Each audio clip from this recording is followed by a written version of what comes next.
The time when we were trying to get a diagnosis for Luciana was incredibly difficult.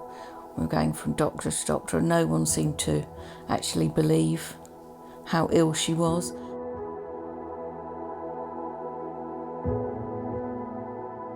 It was the summer just before I turned 15.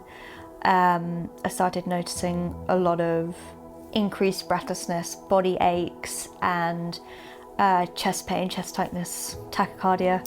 And then I kind of escalated a lot over the course of, it was about closer to 6 months. I had about 30 medical appointments and 10 different doctors, most of which dismissed all of my symptoms. There was a lot of me begging to be listened to and people not caring enough, which has definitely had its effects on my mental health and my outlook on everything. It was really not healthy, and it was even when I started passing out episodes of silent syncope from oxygen starvation to the brain. Even then, doctors and nurses were accusing me of being on drugs, were saying it's just anxiety, your iron's probably low, which it wasn't, the blood work said it wasn't, and that I was just being dramatic and there was nothing wrong, this is normal. And none of it was normal, and I knew that, but I started to believe what they were telling me because I was like, am I making this up? But I knew I wasn't, and I had a few moments where I was like, I think I might be dying, but that seems like a very dramatic thing to say. And then it got confirmed when I was at the Brompton, and I remember the consultant there, after I got diagnosed and I had a CT and passed out a couple of times, they said to my parents, we can't let her leave hospital without treatment, because if she goes without treatment she will die, and she will die soon.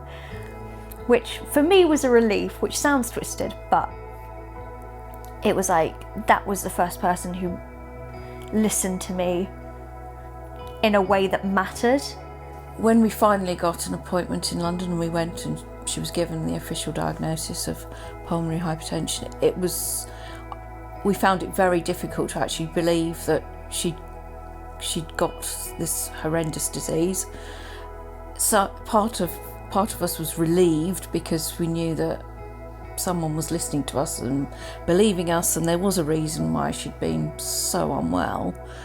But on the other hand, you still had, I could still hear all these voices saying, there's nothing seriously wrong with her, she's fine, she's just a typical teenage girl, and, stop fussing about her. Which is what I was told time and time again at our local hospital. I mean, there's a thing that doctors are told in medical school, which is if you hear hooves in the hallway, think horse, not zebra, which is think of the common before you think of the rare. Yes, but in certain cases you do need to think about the rare things as well, but not enough doctors know, not enough nurses know about rare conditions, and we suffer as a consequence of that.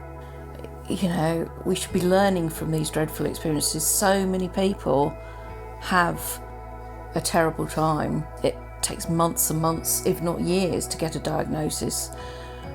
They need to be listened to, and we need to learn from these awful experiences. The fact that it took so long for someone to listen to me, I got sicker and sicker and sicker, to the point where when I was diagnosed, I had to be started on IV medication immediately, because I could have died without it, and very nearly did. And that was definitely something that was said by my specialist team at Great Ormond Street to me and to my parents was, you might not make it.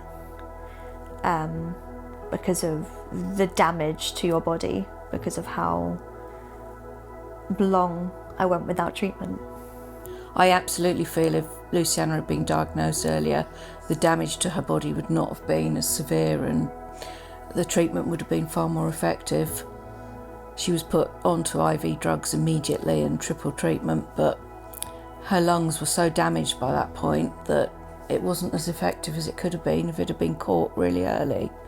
And that's a terrible thing to come to terms with. If I could sum up my diagnosis journey in one word, it would be unbelievable.